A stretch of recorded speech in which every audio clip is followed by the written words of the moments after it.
오늘은 빌립보서 3장 10절 이하에 있는 말씀을 가지고 은혜를 나누겠습니다. 10절 다 같이 읽겠습니다. 내가 그리스도와 그 부활의 권능과 그 고난의 참여함을 알리하여 그의 죽으심을 본받아. 우리 예수 그리스도를 믿는 신앙이란 십자가에 못 박여 죽었다가 부활하신 예수님과의 관계에서 이루어지는 것입니다.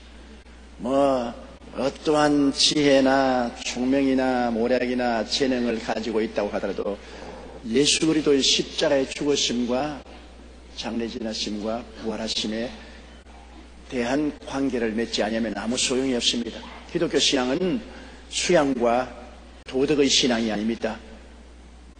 연구와 개발의 신앙도 아닙니다. 기독교 신앙은 예수 그리스도와의 관계를 맺는 신앙인 것입니다.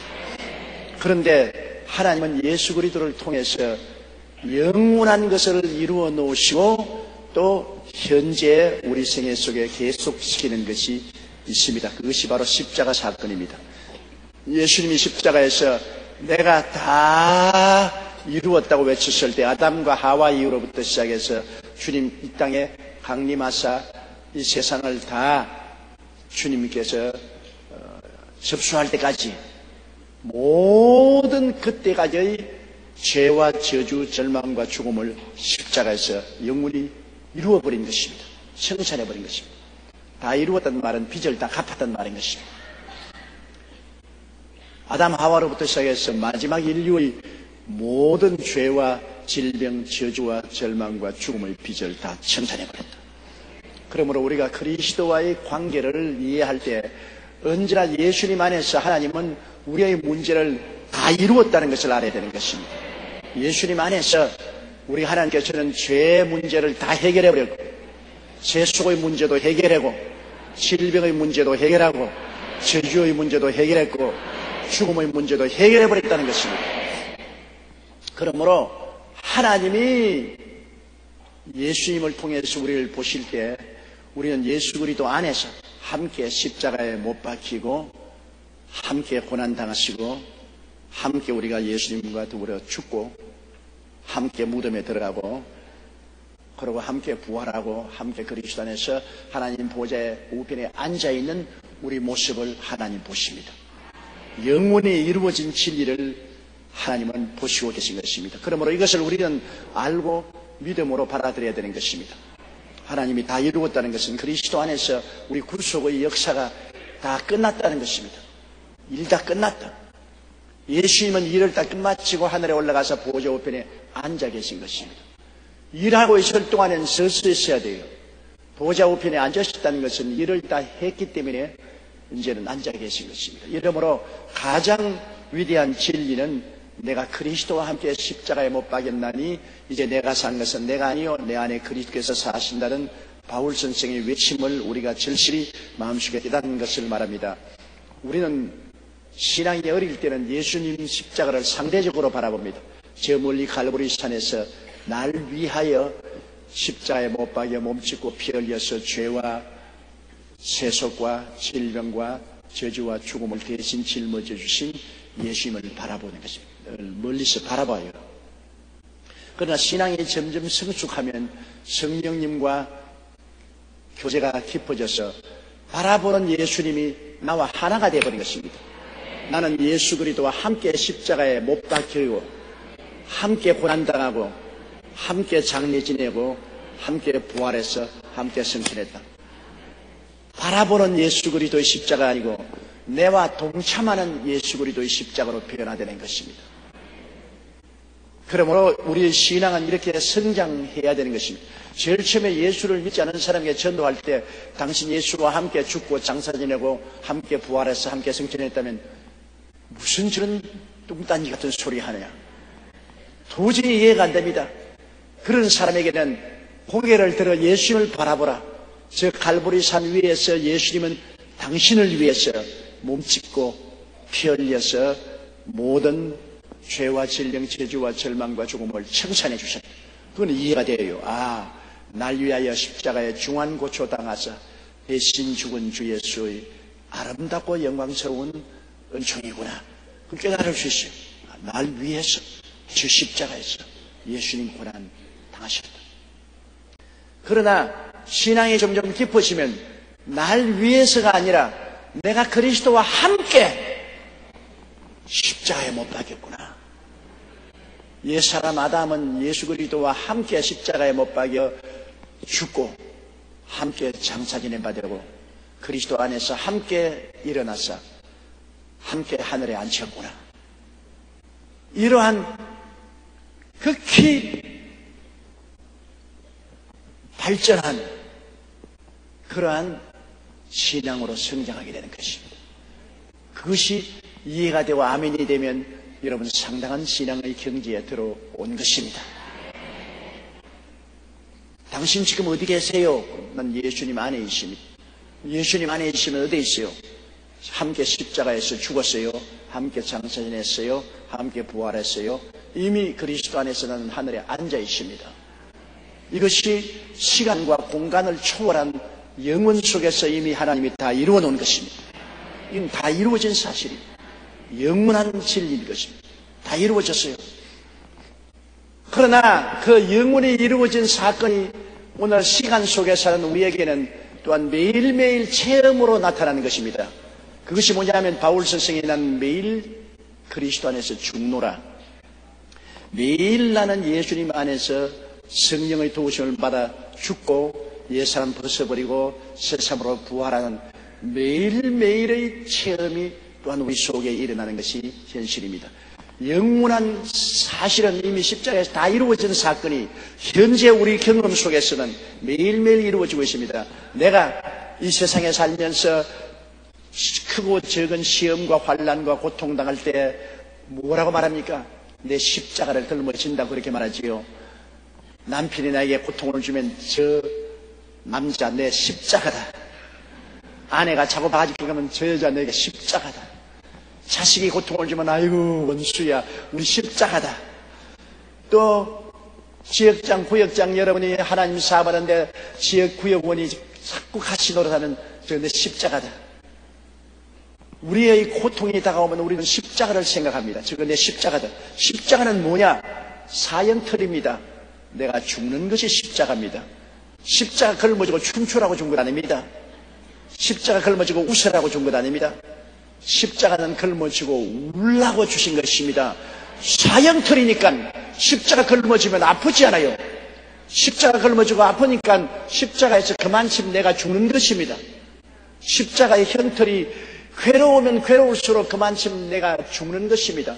남편이 십자가가 되면 그를 통해서 내가 죽는 것이고 아내가 십자가가 되면 내가 그를 통해서 죽는 것이고 자식이 십자가가 되어도 그를 통하여 내가 죽는 것이고 내가 환경적으로 사업으로 경제적으로 내가 큰 고통을 당해서 그것이 나의 십자가가 되면 그만큼 내가 죽는 것입니다. 무슨 내가 죽느냐? 세속적인 내가 죽고 교만한 내가 죽고 탐욕이 많은 내가 죽고 불신앙의 내가 죽고 불순종의 내가 죽는 것입니다. 내가 죽는 거예요.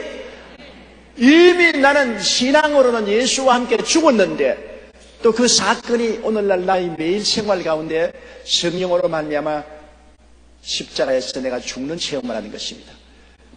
나는 매일같이 죽습니다. 우리의 신앙생활을 통해서 일생 동안 여러분은 십자가를 걸머지고 매일같이 죽습니다. 많이 죽으면 죽을수록 그 다음에는 죽고 난 다음에 뭐합니까? 성령으로 부활하는 것입니다. 부활의 영을 통해서 성령이 우리 속에서 새로운 부활의 인격을 주는 것입니다. 내가 십자가의 고난을 걸머지면 그만큼 내가 죽고 그 다음 죽고 없어지는 거 아닙니다. 반드시 그리스도 안에서는 죽은 만큼 성령으로 그리스도 안에서 또 부활하는 것입니다. 내가 더 의로운 사람으로 부활하고 더 신령한 사람으로 부활하고 더 순종하는 사람으로 부활하고 더 헌신한 사람으로 부활하고 더 거룩한 사람으로 부활하는 것입니다. 계속하는 거예요. 십자가 사건은 2000년 전에 제 1회적인 사건 다 이루었다. 일회적으로 영원히 이루어진 사건이지만은 영원히 예수 안에서 함께 죽고 장사 지내고 부활해서 이미 보좌에 앉아있지만은 현실적인 시간 속에서는 매일 같은 사건인 것입니다. 다 이루어진 사건이 우리 속에는 매일같이 이루어지고 있는 것입니다. 매일같이 나는 십자가를 통하여 죽고 장사내버리고 또 새 사람으로 부활하고, 우리 주님은 매일 이 십자가 사건을 통해서 우리들을 새롭게 만들어 주시는 것입니다. 그러므로 이 이중성이 있는 것을 여러분 꼭 알아야 됩니다. 십자가 사건은 2000년 전에 영원히 다 이루어진 사건임과 동시에 현재 2005년도에 사는 우리에게는 오늘 매일매일 같이 이루어지고 있는 사건입니다. 죽고 장사 지내고 부활하고, 죽고 장사 지내고 부활하고. 그러므로 여러분에게 고난이 다가오는 것, 이상한 것 생각하면 안 됩니다. 십자가 사건이 늘 이루어져야 되기 때문에 늘 적은 십자가 오면 적게 죽고 또 적게 부활하고, 큰 십자가 오면 또 크게 죽고 또 크게 부활하고. 그래서 우리 인생은 고난과 부활의 연속적인 체험을 통해서 변화를 받게 되는 것입니다. 세상 사람은 고난받아도 변화 안 받아요. 세상 사람은 아무리 고난당해도 십자가를 걸머쥐고 고난당하는 것이 아니기 때문에 그냥 고난당해도 그냥 고난당해요. 옛날 제가 어릴 때 장독간에 가면은 여름에 뱀 허물이 많이 벗겨 있습니다. 구렁이가 장독간에 와서 허물을 벗어요. 그래서 내가 할머니에게 물었습니다. 할머니, 왜 구렁이가 장독간에 와서 허물을 벗습니까? 그러니까 구렁이가 허물을 벗을 때 장을 찍어 먹으면 쉽게 허물을 벗는데요. 그래서 장 찍어 먹으러 장독간에 와서 허물 벗기 전에 장을 찍어 먹고 허물을 쉽게 벗는다. 그러나 여하간 구렁이나 뱀들이 장독간에 와서 허물을 벗는데, 뱀은 아무리 허물을 벗어도 뱀이에요. 그놈 없고 12번 벗어도 늘 뱀이에요. 그러나 배추밭에 애벌레는 호치 속에 들어갔다가 나올 때는 애벌레로 나옵니까? 나비로 나옵니까? 변화돼 나와요. 뱀은 아무리 허물을 벗어도 변화가 안 되지만은 애벌레는 호치 속에서 나온 변화돼야 나비가 되듯이, 우리 예수 안 믿는 사람은 아무리 고난을 통해서 나와도, 고난을 벗고 나와도 안 변화돼요. 역시 아담의 자손이요, 역시 마귀의 자식이요, 역시 세상 사람인 거죠. 세상 사람은 고난받아도 변화 안 받는 것은 십자가가 없기 때문인 것입니다. 그러나 우리 예수 믿는 사람은 고난당하면 십자가가 있기 때문에 거기서 죽어요. 그냥 허물을 벗는 것이 아니라 죽어요. 우리 예수 믿는 사람은 크고 적은 어떠한 고난이라도 우리는 십자가가 있기 때문에 십자가에 매달려 내가 죽어요. 조금 죽고 또 죽고 또 죽고 한없이 죽어요. 영원히 죽어도 또 죽을 게 있어요. 그리고 십자가를 통해서 죽어는 반드시 그 다음에는 부활이 있어요. 예수님이 십자가에 죽으시고 난 다음에는 그 다음에 없어진 것 아닙니다. 사흘 만에 부활하셨습니다. 우리의 체험에도 우리 예수 믿는 사람은 십자가를 걸머쥐고 고난당하기 때문에 반드시 부활이 따라오는 것입니다. 이것이 믿는 사람하고 믿지 않은 사람 다른 것입니다. 안 믿는 사람은 고난당하면 점점 고난당해서 고초당하고 그러고 멸망당할 수 있지만은, 우리는 고난당하면 십자가 걸머쥐고 죽어서 옛사람 벗어버리고 또 부활하고, 또 고난당하면 또 옛사람 죽고 또 장사내고 또 부활하고, 그래서 매일매일 죽고 매일매일 부활하는 연속적인 이 성령의 운동이 우리 가운데서 사이클로 일어나는 것입니다. 여러분 오늘 가만히 앉아있지만은 실제 영적 세계는 그렇지 않아요. 여러분 속에 성령께서 자꾸 죽이고 부활시키고 죽이고 부활시키고. 통성으로 기도할 때 무슨 소리인지 압니까? 죽는 소리입니다. 내 죽는다고 쥐야 부러지고, 그 다음 부활한다고 또 쥐야 하고 부러지고. 왜 우리가 통성 기도를 할 때 왕왕거리느냐? 죽고 부활하는 그 놀라운 성령의 역사가 일어나기 때문에 그 역사가 일어나는 소리가 바로 통성 기도하는 소리인 것입니다. 죽고 부활한다. 많이 죽은 사람이 많이 부활하죠. 그러므로 주의 종들도 보면은 신학교 4년 졸업한다고 주의 종 절대로 안 됩니다. 신학교 4년 졸업하는 것은 신학교 동안에 성경을 창세기부터 계시록까지 올바르게 깨닫고 이단 사설에 빠지지 아니하고 올바른 신학을 가지고서 성도들을 가르치게 하기 위해서 성경 공부를 하는 것이지, 인격적인 변화는 성경 공부를 통해서 오는 것이 아닙니다. 성경 공부는 머릿속에 지도를 올바르게 얻는 것입니다.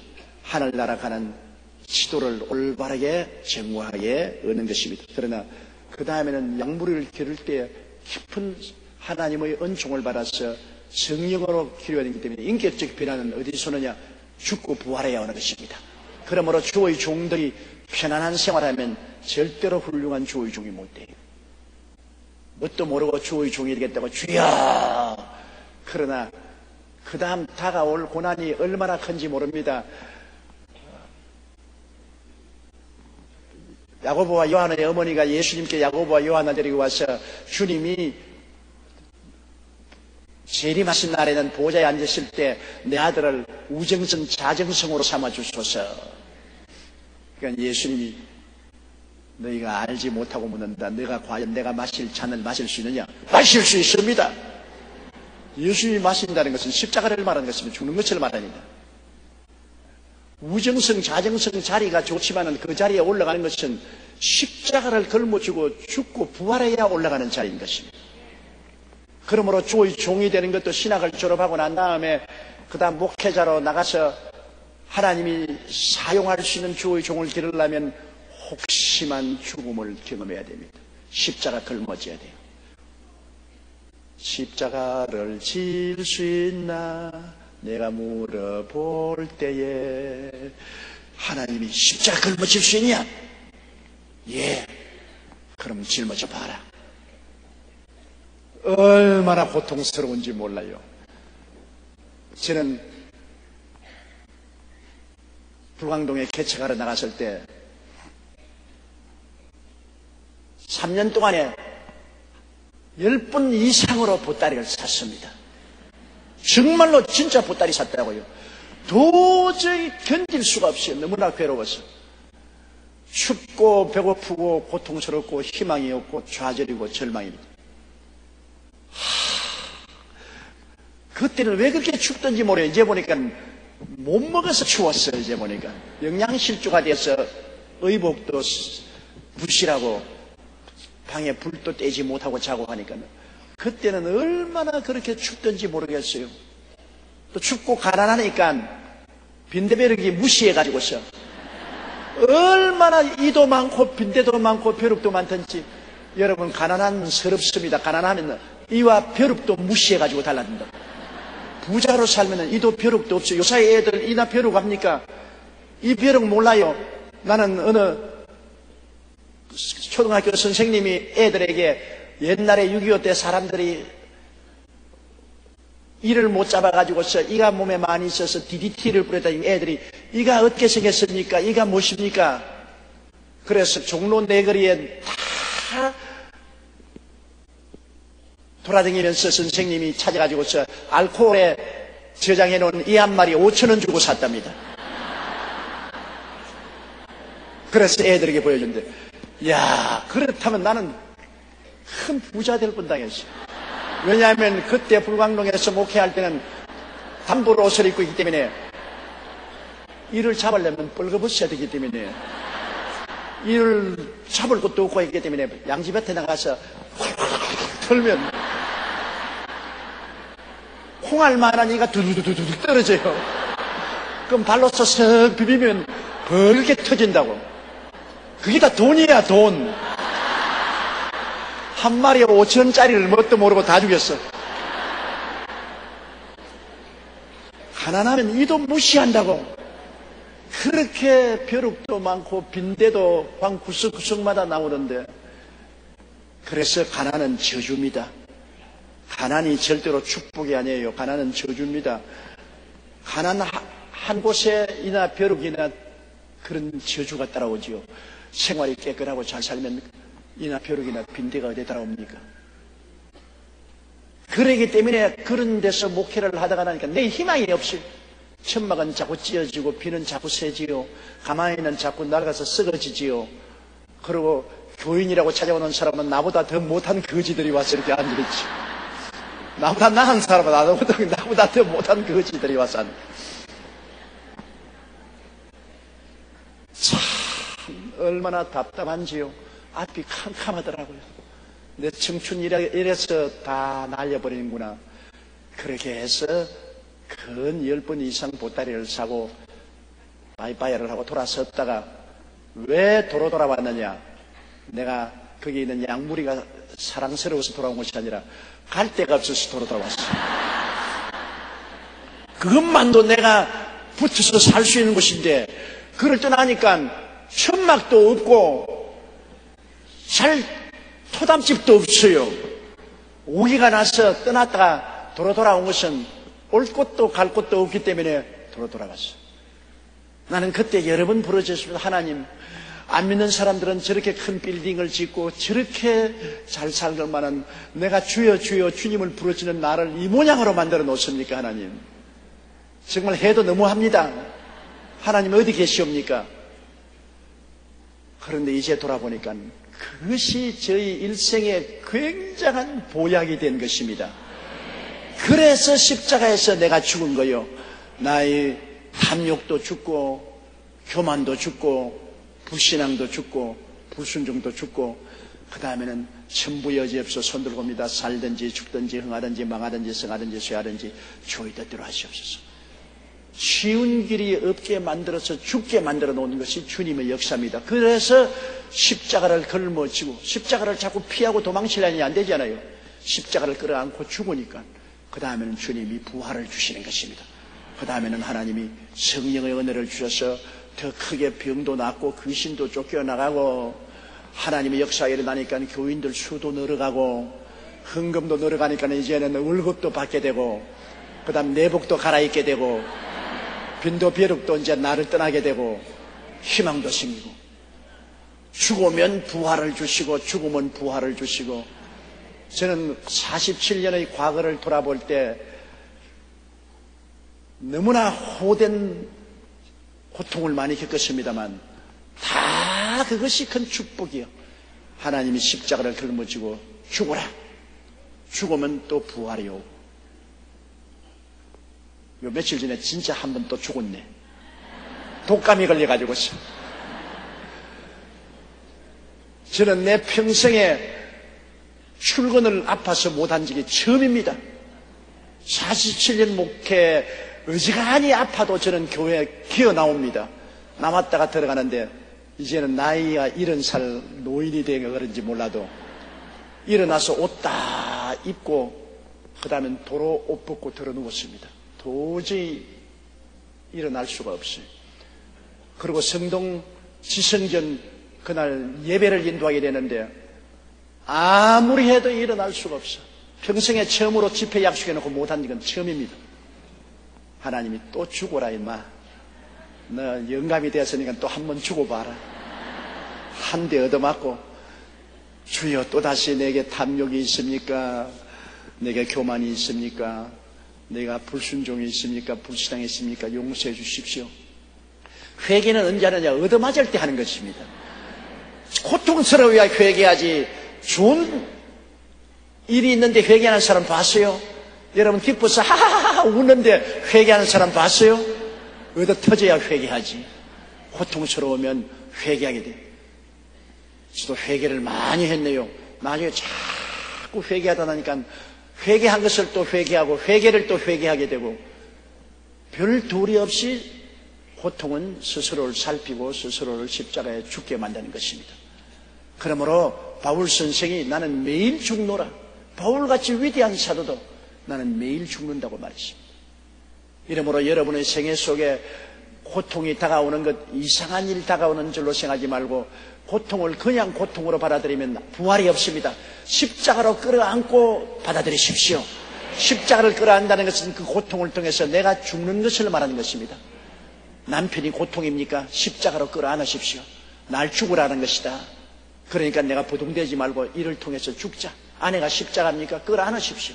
자식이 십자가입니까? 피하려고 하지 말고 끌어안으십시오. 예수 믿는 사람은 고통을 끌어안아야지 피하면 십자가가 안 되는 것입니다. 피하지 말고 끌어안아서 내가 거기에서 죽으면 하나님의 능력으로 부활이 다가오는 것입니다. 부활은 내 힘으로 다가오지 않아요. 하나님의 능력으로 부활이 다가오는 것입니다. 바울 선생은 이 기독교 신앙의 핵심을 설명하는 것입니다. 여러분 기독교 신앙의 핵심이 그것입니다. 십자가에 못 박인 예수님을 바라보고 멀리서 바라보고 나의 의가 되시고 나의 정결이 되시고 나의 치료가 되시고 나의 축복이 되시고 부활이 되었다고 깨닫고 믿던 그리스도가 가차와져서 이제는 나와 함께 십자가에 못 박히고 함께 죽고 함께 장사 지내고 함께 부활하사 하나님 보좌에 함께 앉았다. 영원히 이루어진 이 진리를 깨닫고 받아들이고 이제는 성령으로 말미암아 현재 생활 속에 매일같이 이 사건이 나의 생애 속에 일어나게 되는 것입니다. 체험 속에 이제는 이것이 알고 믿음으로 이루어진 게 아니라 내 체험 속에 매일같이 나는 십자가에서 죽고 장사 지내고 부활하고 그래서 나는 점점 그리스도를 닮은 변화된 사람으로 성숙해 가는 것입니다. 그래서 바울이 말한 것이 그것이겠습니다. 내가 그리스도와 그 부활의 권능, 부활의 권능 어때요? 놀라지 않습니까? 부활의 권능은 부활의 의로운 사람으로 변화되고 거룩한 사람으로 변화되고 건강한 사람으로 변화되고 축복받은 사람으로 변화되고 하늘나라 영광으로 성결한 사람으로 부활의 권능이 우리 속에 역사해서 우리를 변화시킨단 말입니다. 성령이 오셔서 끊임없이 변화시키는 역사를 베푸는 것입니다. 우리 기독교는 종교가 아닙니다. 성령 안에서 변화되는 것입니다. 부활의 권능으로 예수를 죽은 자 가운데서 살리신 그 권능이 성령으로 임하여서 우리와 하여금 그리스도를 통해서 영광에서 영광으로 우리를 부활시킵니다. 그래서 바울 선생이 내가 예수 그리스도와 그 부활의 권능과 그 고난에 참여함을 알리하여 예수님이 고난에 참여한 것처럼 나도 모든 고난을 예수 그리스도의 십자가로 받아들여서 고난에 동참하여 내가 죽는 것을 말하는 것입니다. 고난에 참여함을 알리하여 그의 죽으심을 본받아 예수님이 죽으심을 본받아 어찌하든지 죽은 자 가운데서 부활에 이르려 하노라. 어찌하든지 그리스도가 부활한 것처럼 나도 믿음으로 죽음이 오고 난 다음에는 또 기도하고 더 변화되어서 부활하고 죽음을 체험하고는 또 더 부활하는 이러한 하나님의 큰 역사에 바울은 참여하기를 간절히 사모한 것입니다. 여러분도 그 간절히 사모하는 마음이 늘 있어야 돼요. 부활의 권능만 내가 사모한다고 해서 부활이 그냥 오지 않습니다. 죽음 없는 부활은 없거든. 바울 선생의 곧장 나는 부활의 권능에 참여하고 싶다. 부활은 얼마나 아름답습니까? 영혼이 잘되고 범사에 때문에 강건하고 의롭고 거룩하고 충성스럽고 영광스러운 부활의 권능에 참여해야 되는데 그런데 그 부활이 그냥 옵니까? 예수 그리스도의 죽음에 동참해야 된다. 예수 그리스도의 고난에 동참해야 되고 그럼 고난에 동참하면 고난에 남아만 있으면 않지 않습니까? 어쩐지 고난을 통해서 또 성령의 능력으로 변화받기를 원한다. 또 부활하기를 원한다. 부활, 고난, 부활 계속적인 체험인 것입니다. 계속적인 체험. 우리 성도들도 여러분 그리스도의 고난에 더 많이 참여한 사람이 더 그리스도의 부활의 인격에 더 많이 참여하고 있는 것입니다. 간증 예배할 때 누구 간증이 제일 재미있습니까? 크게 고난당했다가 그리스도를 통해서 크게 부활의 은총을 체험한 사람의 간증을 들으면 은혜가 되지 않아요? 그러나 크게 고난당하지도 않냐고 부활도 체험하지 못한 사람 간증하러 세워놓으면 할 말이 하나도 없어요. 입이 딱 막혀요. 할 말이 없어요. 고난과 죽음과 부활이 있어야 간증이 되는 것입니다. 증거가 되죠. 사람들 앞에 예수 전도할 때 우리가 성경에 있는 말을 가지고서 전도하는 것도 권능이 있지만은 내가 체험했다. 내가 죽음의 고통에 혹은 병들어서 혹은 가정의 파탄으로 개인적인 큰 고통을 체험하고 그 다음 나는 교회에 와서 예수를 믿고 부활했다. 새 사람이 되었다. 영혼이 잘된 마치 범사의 잘 때문에 강건한 새 사람이 되었다. 죽음과 부활에 대한 간증을 하게 되면 사람들이 그러냐? 야, 과연 하나님이 살아계시구나. 그리고 자기도 거기에 동참하게 됩니다. 아, 나도 이런 고난이 있는데 나도 그리스도 안에서 부활할 수 있겠구나. 그리스도 안에서는 언제나 두 가지가 있습니다. 무덤과 십자가와 무덤과 부활. 십자가에 달리고 죽고 부활하는 이것은 영원한 사건이며 현실적인 사건입니다. 따라 말씀드립니다. 예수님의 십자가 사건은 다 이루은 영원한 사건이요 현재 내게는 성령으로 말미암아 매일매일 체험하는 사건이다. 그러니 기독교 신앙이 얼마나 심오하고 영광스럽습니까? 다 이루어진 것이 지금 내게서 이루어지고 있는 것입니다. 이미 다 이루어지고 우리가 그것을 믿고 받아들이는데 성령은 또 그것을 현재 우리 속에 계속해서 이루어지게 만드는 것입니다. 그렇기 때문에 이제는 더 이상 이런 질문하지 마시오. 왜 주여 내게 고난이 있습니까? 주여 왜 내게 이런 시험과 환난이 있습니까? 왜 이런 고난이 있습니까?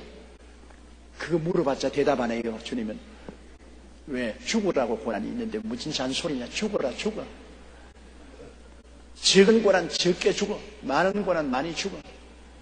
왜 하지 말고 고난을 받을 때 그 고난을 끌어안고 주여 십자가를 통해서 이거 십자가를 통해서 내가 죽게 하여 주시옵소서. 내가 깨어지고 내가 회개하고 내가 죽고 내가 장사 지내게 해주시옵소서.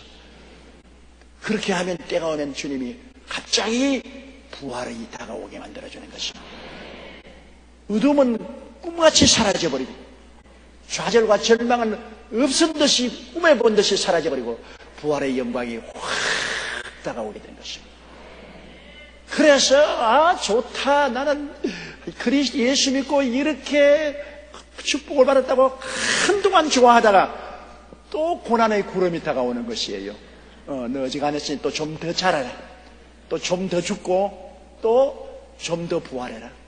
그래서 하늘나라는 고난과 영광이 항상 함께 다가오는 것이 신앙생활인 것입니다. 고난이 다가오고 영광도 오고 영광만 있는 것이 아니라 또 고난이 다가오고 또 영광도 오고 죽음은 항상 내게서 역사하고 또 부활도 항상 내게 역사하는 것입니다. 그래서 바울이 내가 그리스도와 그 부활의 권능과 그 고난의 참여함을 알리하여 그 죽으심을 본받아 어찌하든지 죽은 자 가운데서 부활에 이르려 하노라. 어찌하든지 더 깊은 부활을 체험하고 싶다. 어찌하든지 부활에 이르려. 그리고 종국적으로 이 역사가 언제 끝나느냐? 내가 진짜 육체가 죽을 때 이제 죽으면 끝나고 예수님 강림하실 때 영원한 부활에 들어가게 되는 것입니다. 이론적으로 이미 이루어진 것이 실제적으로 우리 매일매일 체험하고 이것이 완성되는 것이 언제냐? 우리 육체가 죽어버리고 그 다음 그리스도가 강림할 때 부활하면 영원한 부활에 이르게 되는 것입니다. 그때는 우리가 이 땅에서 죽었다가 부활하고 죽었다가 부활하고 체험해서 변화된 만큼 영광스럽게 부활하는 것입니다. 그렇게 변화가 자꾸 돼야 돼요. 변화 안 된 사람은 나중에 부활의 날에 큰 영광에 이르지 못해요. 부활의 날에 우리 영광은 하늘의 해와 같고 달과 같고 별과 같고 별 중에 별과 같다고 했는데 이 땅에서 죽고 부활한 사건을 많이 체험한 사람은 영원한 부활 때 태양과 같이 부활하고 그 다음은 달과 같이 그 다음은 별과 같이 그 다음은 반딧불 같이 반짝하고 사라지는 그런 부활도 있는 것입니다. 지금 우리 다 여의도 순복음교회 한자리에 앉아있지만은 실제로 우리의 내적인 영광은 다 다릅니다. 여러분 그리스도의 성령 안에서 보면은 우리의 변화된 인격의 단계가 다 다르다고요. 주께서 호령과 천사정의 고함과 하나님의 나팔로 친히 하늘로 쫓아 강림하실 때 주 안에서 죽은 자들이 먼저 일어나고 살아남는 우리가 변화될 때 보면 와! 오색무지개 같이 형형색색이네. 굉장히 영광이 다 다르다 말이에요. 전부 다 볼 때. 무슨 영광이 달라. 와! 저분은 굉장한 영광을 가진 주의 종류를 알았다면 별 볼 일 없네. 이 장로님이 왜 저 영광이 저 모양이냐. 희미한 별빛같이. 저 사람 아무 지기도 없고 평신도 했는데 저렇게 영광이냐. 하늘나라는 거짓이 없습니다. 사람이 행한 대로 다 그때 영광으로 변화받게 되는 것입니다.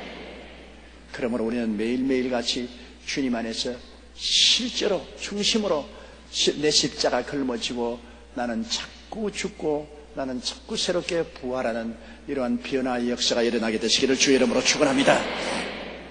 12절요. 내가 이미 얻었다 함도 아니요 온전히 이루었다 함도 아니라 오직 내가 그리스도 예수에게 잡힌 바 된 그것을 잡으려고 쫓아가노라. 바울 선생은 내가 이미 얻었다 함도 아니, 내가 이미 완성된 사람이 아니, 나는 하나님은 영원하고 무한하기 때문에 완성이라는 끝이 없습니다.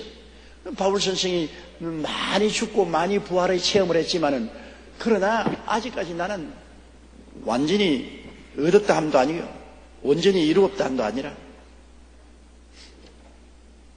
여러분 어떠한 예수 믿는 사람도 나는 그리스도 안에서 완성된 사람이다, 나는 온전히 이루었다, 나는 재림주다, 나는 엘리야다, 그런 말을 하는 사람이 있으면 모두 다 뱀이요 사탄이요 독사요 거짓말쟁이인 것입니다. 바울 선생 같은 하나님의 위대한 종도 나는 이미 얻었다 함도 아니고 온전히 이루었다 함도 아니라고 말했습니다. 얻었다 함도 아니고 이루었다 아니고 그리스도에게 잡힌 것을 잡으려고 쫓아가더라. 여러분 다 예수 믿는 것은 예수에게 잡힌 사람들입니다. 여러분이 예수님을 잡은 것이 아니라 예수님이 여러분을 잡은 것입니다. 예수님께 잡혀서, 기왕 잡혔으니 예수님을 때 우리가 힘차게 잡자. 기왕 잡혔으니, 만인 중에 여러분이 구원받은 것, 여러분이 현명하고 총명해서 구원받은 것 아닙니다. 예수님이 당신의 신부로 찍었다는 것입니다. 나는 전번 주일 김삼환 목사님 설교를 듣고 아주 배꼽을 잡고 웃었어요. 저는 9시에 8시 반에 하는 김삼환 목사님 설교를 KTS에서 늘 듣는데요. 김삼환 목사님이 하는 말씀이, 옛날에는 자기가 젊을 때는 아름다운 여학생이 있으면 남자들이 찍었대요. 남자들이 저거는 내 거다 찍어가지고서 집 앞에서 기다리고 연애 편지도 쓰고 꽃다발도 갖다 주고 그 옛날에 없던 눈깔 사탕도 사가지고 바치고 꿰려고 그렇게 했는데, 요 사이는 달라져가지고서 여학생이 남학생을 찍는데요. 이제 남학생이 찍는 것이라 여학생이 지금 내 거다 찍어놓으면 죽도 살도 못한대요. 한번 여학생에게 찍혀놓으면 못 따라난답니다. 금방 다른 데서 흩어수다 가다가는 박살난다 그래요. 그 여학생에게 요사이에 한번 찍히면은 그로부터 이제 도망을 치지 못하고 그 여학생이 질질 끌려다닌다는 거예요. 김성환 목사님이 그렇게 말을 해요. 그러면서 자기가 비행기를 타고 오다 영화 한 편을 봤는데, 영화에 보니까 초등학교 5학년 여학생이 자기 담임선생을 찍어가지고서 담임선생에게 그냥 잘 보이려고 나이롱을 가지고서 브라자를 만들어서 나이롱을 집어넣어가지고서 브라자를 만들고 이렇게 가지고 5학년 여학생이 계속해서 담임선생을 괴롭힌 그 이야기를 하면서, 그 다음 결론은 뭐냐? 마귀에게 찍히지 마라. 마귀가 한번 찍어 놓으면 절단은 강산이 나니까 마귀에게 찍히지 마라 그랬는데, 여러분 예수님에게 찍혀놔도 도망 못 칩니다. 여러분 그냥 구원받은 거 아닌데 예수님이 찍어놨다고, 예수님이 나의 신부로 삼겠다고 만세전에 여러분을 탁 찍었다고. 그래서 성령이 여러분을 부르신 것이요, 여러분이 잘나서 부른 것도 아니고 지식과 학식과 도덕이 인격이 온전해서 부름을 받은 것도 아닙니다. 주님이 찍었기 때문에, 만세전에 그리스도 예수 안에서 아버지 하나님이 그리스도와 더불어 여러분을 찍었. 그래서 주님이 성령으로 우리를 사로잡은 것입니다. 아무리 도망을 치려도 도망 못 쳐요. 저는 울산에서 자랐기 때문에 옛날에는 그 방어진에서 고래잡이를 많이 했습니다. 요사이는 국제시바기에서 고래를 못 잡기 전에 그때는 고래잡이를 했는데, 배에서 이 착사를 내가 로프를 감아가지고서 배포에다가 넣어가지고서 고래가 푹 떴다가 내렸다면 딱 내려서 황 하고 쏘면 착살이 쫙 다시 고래에 팍 박히면, 그 다음 고래가 막 달아나지 않아요. 그럼 자꾸 풀어줘요. 그 작살에 달려있는 밧줄을 계속 풀어줘요. 그럼 고래는 그냥 그걸 가지고 죽도록 달아나면 쫙 풀어줬다가 낮에 고래가 힘이 빠지면 윙집 돌려. 윙 하고 돌리면 작살에 끼었으니까 별도리 없이 끌려오는 것입니다. 우리 예수 믿는 사람들도 사랑의 작살에 콱 박혔어요. 안 믿으려고 달아나거든. 풀어줘야 그럼 달아나면 얼마나 달아날지 몰라. 얼마 달아나다가 주님이 도로 휘어 감으면 별 도리 없이 끌려오는 거예요. 아예 순순히 빨리 따라오는 게 좋지. 나중에 끌려올 때는 그 고통스럽다. 너희를 내게 주시는 만유보다 크심에 내 손에서 빼앗을 자가 없나니라. 뭐 예수 믿은 사람 쉽게 타락할 수 있을 줄 알아요. 그렇게 장난삼아 말하지 마세요. 예수를 진실로 믿고 주님이 여러분을 사랑의 작사를 쏘아버린 사람은 도망 못 쳐요. 주님이 안 놓는다고. 마귀도 자기 백성 잡아놓고 안 놓으려고 발부둥치는데 만유보다 크신 예수님이 여러분을 얼마나 사랑하사 십자가에서 몸을 찌고 피를 흘려 대가를 지불했는데 쉽게 마귀에 내놓으라고 너도 가져가거라 오냐 내놓겠다 오냐 받아라 그렇게 할 줄 압니까? 너희를 내게 주시는 만유보다 크심에 내 손에서 빼앗을 자가 없다. 주님이 안 놓는다고. 여러분들 경험적으로 도망쳐 봤죠? 도망쳐도 소용없어요. 도로 또 끌려오는 것입니다. 끌려오기까지의 많은 고생을 하는 것보다는 바울 선생이 말한 것처럼 내가 사로잡힌 것을 사로잡기 위해서 따라간다. 기왕 내가 주님께 잡혔으니 주님을 더 바싹 끌어안자. 결혼 생활도 한 가지입니다. 하나님이 불러서 부부로 삼아줬으면 이젠 싫어도 달아나려고 하지 말고 자꾸 바싹 끌어안아야 돼. 바싹 끌어안아야 돼. 잡힌 것을 더 확실히 끌어안고 잡아야 돼. 여러분 예수 믿는 신앙생활 주여 성령 주소서 주님 나를 버리지 마소서. 주님이 버릴 택도 없고 안 버립니다. 왜 버리지 마소서 하는 것은 더 바짝 잡으려고 그런 소리 하는 겁니다. 여러분이 오늘 여기 와서 말씀도 듣고 기도도 하는 것은 잡혔기 때문에 더 잡으려고 오는 것입니다. 이미 잡힌 몸 그냥 힘껏 나도 예수님 좀 잡아보자. 이미 주님의 소유가 되었으니 더 힘차게 주님을 붙잡아보자. 바울 선생이 한 말이 바로 그 말인 것입니다. 오직 내가 그리스도 예수께 잡힌 바 된 그것을 잡으려고 쫓아가느라. 그러므로 더 열심히 쫓아가면서 예수님을 붙잡아오면 붙잡을수록 더 주님의 넘치는 사랑과 은혜를 체험할 수가 있는 것입니다. 13절이요. 형제들아 나는 아직 내가 잡은 줄로 여기지 아니하고 오직 한 일 즉 뒤에 있는 것은 잊어버리고 앞에 있는 것을 잡으려고 내가 이미 다 이루었다고 생각하면 앉아서 만족하지요. 자만하지요. 나는 이미 다 이루었다.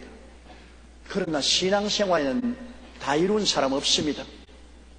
하나님은 영원하신 하나님인데 영원까지 우리가 쫓아 올라가야 되는데 내가 다 이룰 수가 있나요? 결코 다 이룰 수가 없습니다. 내가 뛰어가도 끝없이 하나님은 더 깊은 곳으로 우리를 이끌어 주시는 것입니다. 이러므로 바울 선생은 형제들아 나는 아직 내가 잡은 줄로 여기지 아니하고 어떻게 하냐? 오직 한 일을 즉 뒤에 있는 것은 잊어버리고 앞에 있는 것을 잡으려고. 자꾸 뒤돌아보면 안 돼요. 저는 초등학교 때는 100m 선수였고 중등학교 때는 우리 학교를 대표해서 800m 선수였는데 그래서 단거리를 잘했어요. 거의 초등학교 때는 운동회에 나가면 우리 학교뿐 아니라 이 시골 촌놈들 모인 학교에서 늘 1등 했어요. 그랬는데 그때 우리 선생님이 코치가 늘 가르친 건 뭐냐? 절대로 탕 뛰고 난 다음 뒤돌아보지 마라. 뛰어가다가 뒤돌아보면 벌써 그만큼 속도가 늘려져서 뒤 사람이 뛰어간다.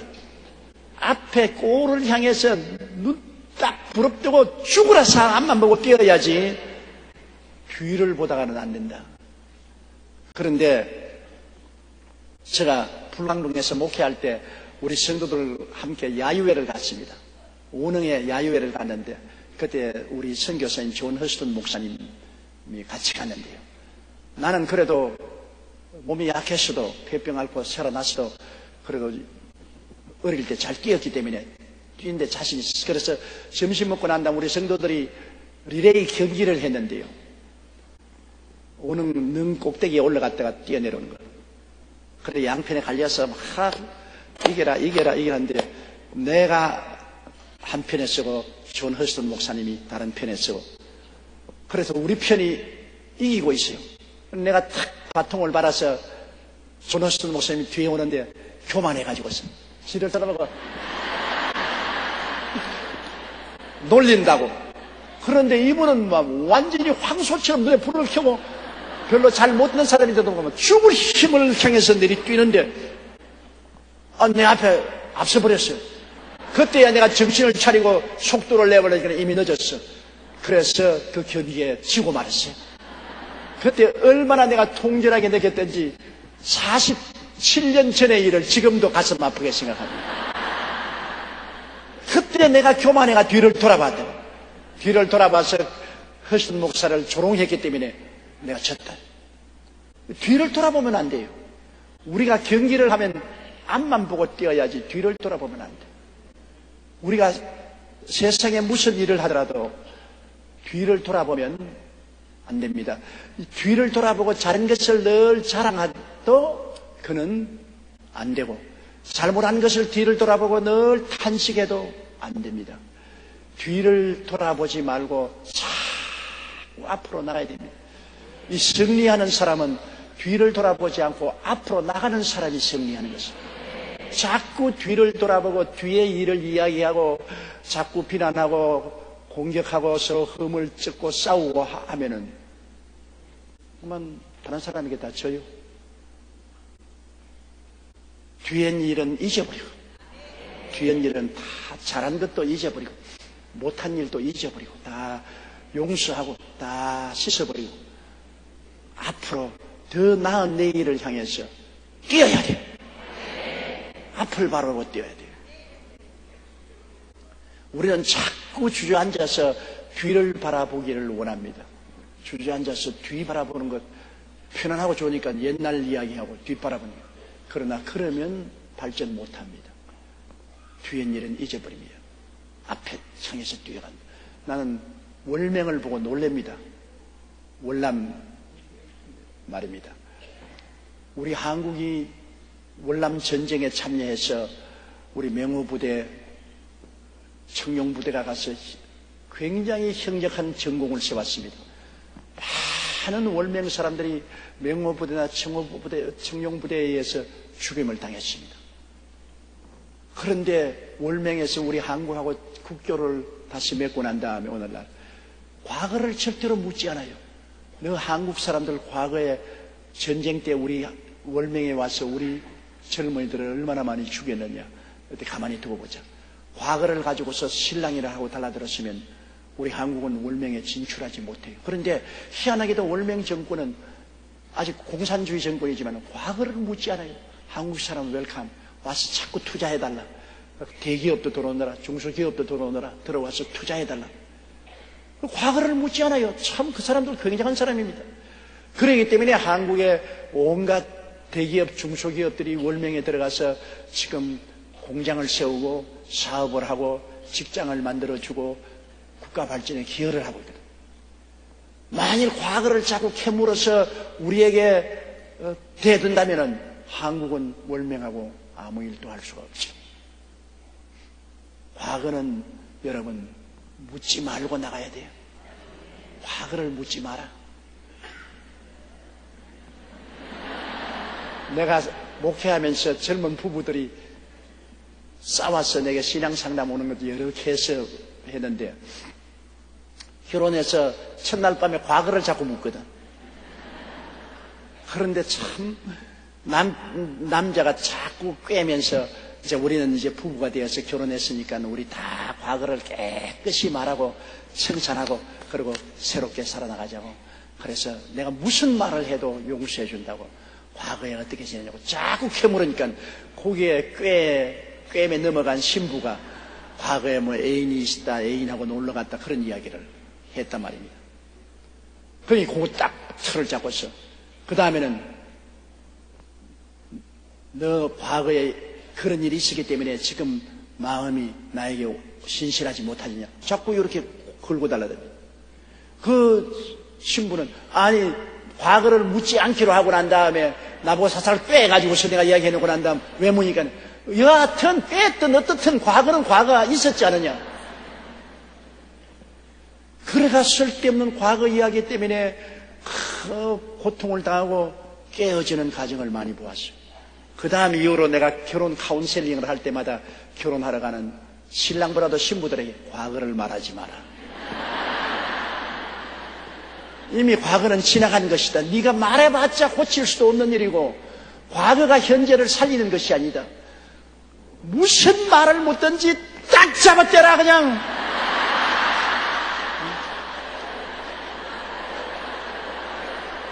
그리고 비슷한 이야기로 질문하거든 볼태기를 세려줘버려 그냥.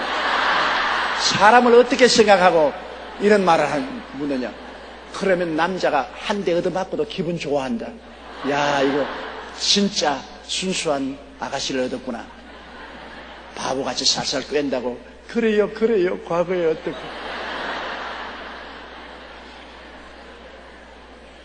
남자들이 자기 과거는 이야기 안 하면서 신부 과거만 자꾸 캐고 달려든다고. 그게 남자들의 아주 독특한 고약한 성격이라고 자꾸 캐무는데 그게 말려 들어가면 안 되거든. 과거는 일단 결혼했으면 과거는 잊어버려. 묻지 말아야 돼. 묻는 것 자체가 좋지 않아. 아내의 과거도 묻지 말고 남편의 과거도 묻지 마라. 그리고 둘이가 새로 결심해서 새 출발하는 거예요. 새로운 삶을. 과거를 안 묻는 제일 위대한 분이 누구냐? 하나님이신 것입니다. 회개하고 예수 믿고 나오면 하나님은 과거를 묻지 않습니다. 주님께서는 우리가 회개하고 예수 그리스도의 보혈을 의지하면 하나님은 죄를 용서할 뿐 아니라 기억도 하지 아니하십니다. 전지하신 하나님조차도 우리의 죄를 얼마나 씻어버리기 때문에 기억도 하지 않는다. 기억도 아니하시는 찬송도 있잖아요. 기억하지 않지만 하나님은 한번 용서해 주시면 잊어버려요. 마귀는 자꾸 과거를 덜춥니다. 내 과거에 이렇게 했지 이렇게. 내가 다 회개했는데 잔소리 말하는 회개해도 그래 죄느냐. 그래서 하나님 또 전에 이런 죄 지었는데 용서해 주시오. 무슨 죄? 나 모르는데. 옛날에 내가 하나님께 고백했잖아요. 몰라. 나는 너 보니 그런 죄 없는데. 하나님 기억 안 하셔요. 일단 회개하고 하나님께 보혈로 씻은 죄는 하나님은 영원히 기억지 아니하시면서 동이 서에서 먼 것 같이 멀게 하시고 영원히 내 등 뒤로 돌려버렸어요. 하나님도 과거를 묻지 아니하시는데 왜 자꾸 과거를 캐묻느냐 말이에요. 거기에는 저희가 있지 저희가 없이는 과거를 자꾸 캐묻지 않아요. 과거는 용서하고 씻어버리고 새 출발해야 됩니다. 그렇기 때문에 우리 예수 믿는 사람들이 자꾸 과거를 돌아보면 안 돼요. 자기가 과거에 성공한 것도 잊어버려야 돼요. 성공한 것은 이미 과거죠. 지금 자꾸 그 말하면 안 됩니다. 그리고 실패한 것도 잊어버려야 돼요. 그게 집합에서 늘 탄식하면 안 돼요. 사람들도 그렇지 않습니까? 과거에 도와준 것을 두고 만나면 너 과거에 내가 신세졌지. 내가 너 도와줬지. 그 말하면 원수 되어버리고 말아요. 도와준 만큼 잊어버려야 돼. 입 닦아버려야 돼. 절대로 도와준 사람 만나가 너 과거에 내게 도움받았지. 그렇게 하면은 그 사람이 열등의식을 가지고 원수가 되어버린 것입니다. 도와주었으면 절대로 과거를 말하지 말아요. 도와준 이야기 하지 말아요. 심 딱 띄고 그냥 지나가야 돼요. 자기 스스로가 도움받은 것을 감사해서 감사를 표시하는 건 좋지요. 그러나 내가 도와주는데 이놈의 자식 너 나를 보답을 안 하냐? 그러면 안 내는 것입니다. 바울 선생이 한 말은 형제들아 나는 아직 내가 잡은 줄로 여기지 아니하고 오직 한 일 즉 뒤의 것은 잊어버리고 앞에 있는 것을 잡으려고 14절요 표대를 향하여 그리스도 예수 안에서 하나님이 위해서 부르신 부름을 상을 위하여 쫓아가노라. 뛰어가는데 표대를 향해서 뛰어가야 된다. 뛰어갈 목표가 분명해야 돼요. 우리가 살아가는 데 있어서 이 목표가 없으면 우리가 아무 성취를 못합니다. 어느 아버지가 아들에게 밭 가는 것을 가르칩니다. 여러분, 밭 가는 것 쉬운 것도 절대로 쉽지 않아요. 지게 지는 것도 절대로 쉽지 않아요. 제일 처음에 지게를 지면요, 지게를 걸머쥐고 난 다음에 일어서면 전부 개걸음합니다. 옆으로요. 바로 서지 않아요. 그리고 쟁기를 들고 소에 일어! 하고 설하면 이것이 쟁기가 바로 가지 않고 막 삐뚤어지는 것이다. 막 삐뚤어져요. 그래 아버지가 아들을 불러서 쟁기를 붙잡고 처음 밭을 가라니까 아들이 밭을 가려니까 뱀 지나간 같이 밭을 가라. 꾸불꾸불. 야 이놈아, 어떻게 하다가 밭을 이렇게 뱀 지나가듯이 꾸불거리냐? 뭘 보고 따라가느냐? 소 꽁무니를 보고 따라갔습니다. 소 꽁무니를 보니까 소가 이런 방향 없이 걸어가니까 꾸불랑꾸불랑 할 수밖에 없지요. 그래서 아버지 한 말이 소 꽁무니를 바라보지 말고 밭 갈 때 저 먼 산에 바위를 바라보고서 밭을 가라. 그 다음에 소를 바라보지 않고 밭을 저 산 위에 있는 바위를 딱 목표를 정하고 가니까 똑바로 갈 수가 있다고 말했습니다. 목표가 없으면 여러분 다 헛수고를 합니다. 목표가 있어야 내가 시간도 돈도 노력도 집중을 하죠. 확대경으로 여러분 불을 붙이려고 할 때 한 초점에 딱 비추고 있으면 연기가 모락모락 나잖아요. 이걸 자꾸 옮기면은 연기가 모락모락 나지 않습니다. 지붕지실에서 떨어지는 물방울도 똑똑똑 전부 신방돌에 계속 떨어지면 돌에 구멍이 뚫어요. 그러나 그 똑똑 떨어진 물을 이쪽에 떨어뜨렸다 저쪽에 떨어뜨렸다 하면 아무것도 되지 않잖아요. 절대로 IQ 높다고 자식들이 성공하는 건 아닙니다, 여러분. 아무리 IQ가 높고 머리가 좋아도 그것이 성공을 하는 것이 아닙니다. 머리가 둔해도 한 가지 자기 목표를 향해서 끈질기게 밀고 나가는 사람이 성공합니다. 대개 머리 좋은 사람이 성공을 못하는 것은 머리가 너무 좋기 때문에 자꾸 목표를 변화시킵니다. 환경을 따라서 이 목표를 보고 뛰었다가 저 목표를 보고 뛰었다가 목표를 바꾸기 때문에 큰 성공을 못하나, 좀 머리가 둔한 사람은 목표 바꿀 줄을 몰라요. 아주 미련하게 목표를 정해놓고 난 다음 그 길로 자꾸 따라가야 돼요. 좋은 처녀를 보고 구원을 하는 사람도 좋은 처녀가 생겼으면 그 처녀 한 사람만 보고 1년 12달 계속 따라가면 결혼을 할 수 있는데, 좀 따라가다가 다른 더 이쁜 애 있으면 저 여자 따라가요. 그래 또 여기 더 좋은 애 또 이 따라가요. 그러다가 보면 아무도 결혼하지 못하고 다 놓쳐버리고 말아요. 그러나 좀 둔해도 한 여자만 보고 자꾸 따라가는 사람은 나중에 그 여자하고 결혼하거든. 목표를 정해놓고 꾸준히 뛰어야 인생은 성공하는 것이지 자꾸 목표를 바꾸면 안 돼요. 그렇기 때문에 자녀 교육시킬 때 여러분, 자녀의 소질을 먼저 알아야 돼요. 자녀들이 뭘 잘하는가?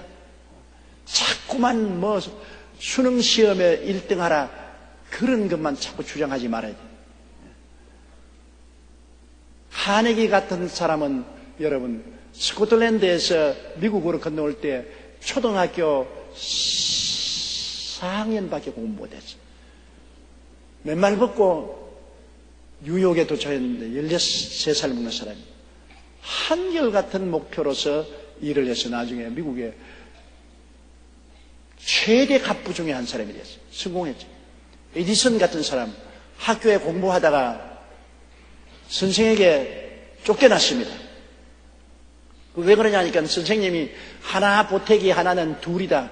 애들이 다 둘이라고 하는데 에디슨은 반드시 둘이 아니냐. 하나 보태기 하나가 될 수 있다. 그 여선생이 왜 그러니까 고양이 한 마리에다 쥐 한 마리 보태면 한 마리밖에 안 나옵니다. 그러니 뭐 선생님이 가르칠 수가 없어요. 보통 상식으로 하나 보태기 하나는 둘인데 자꾸 에디슨은 하나보태기 하나가 둘이 될 수도 있고 하나가 될 수도 있다. 고양이 한 마리에다 쥐 한 마리 보태면 한 마리밖에 안 된다. 그런 소리 하니까 이게 천치라고 쫓아버렸습니다. 그건 초등학교 못 나왔지. 어머니가 우리 아들은 천재라고.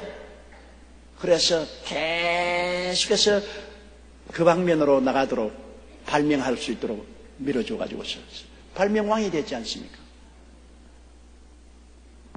여러분, 반드시 이 세상에 교육을 많이 받고 학위가 많고 IQ가 높다고 인생을 성공하는 건 아닙니다. 인생을 성공하는 것은 정말 하나님을 의지하고 한 가지 일을 끝까지 나가는 것입니다.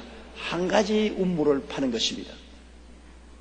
제가 여의도 순복음교회 세계 최대가 된 것은 한 교회에 47년간 목회를 했습니다. 보통 목사님들이 한 교회에 5년 있으면 오래 있어요. 5년 동안 목회하다가 좀 더 월급 많이 주는 교회가 있으면 그리 옮겨갑니다. 또 거기 있다가 또 좀 더 좋은 도시 교회에 갈 수 있는 기회가 있으면 또 그리 옮겨갑니다. 자꾸 옮겨다니니까 큰 교회가 되지 못해요. 그러나 우리같이 미련한 사람은 한 교회에서 47년간을 있어. 이 교회에서 출발해서 이 교회에서 은퇴할 수 있는 나이까지. 그러니까 교회가 자라거든요. 부르는 돌에는 이끼가 끼지 않습니다. 돌이 가만히 있어야 이끼가 끼죠. 한 가지 목표를 향해서 끝까지 뛰어야 돼요. 목표를 향해서. 우리 지역장, 구역장님이 성도들을 지역구역에 성장시키는 것도 목표를 정해놓고 난 다음에 뛰어야지, 목표 없이 아무리 전도하고 이리 뛰고 저리 뛰어도 안 돼요. 믿음은 바라는 것이 있어야 믿음이 역사하는 것입니다. 바라는 목표가 없으면 믿음이 안 생겨요. 믿음이 안 생기니까 아무 일도 안 되지요. 믿음은 바라는 것이 있어야 돼요. 바라보는 목표가 분명히 있어야 역사하는 것입니다. 이렇기 때문에 여러분이 기도할 때도 수첩을 끄집어내놓고 여러분이 바라보는 목표를 적어야 돼요. 내가 원하는 목표를 적고 그 목표를 바라보고 기도를 해야 돼요. 목표를 바라보고 기도하면 믿음의 역사가 일어나고 응답이 다가오는 것입니다. 근데 목표 없이 그냥 막연하게 허공을 치는 기도 자꾸 해봤자 물론 영적으로는 더 깊이 발전할지 몰라도 기도 응답은 되지 않은 것입니다.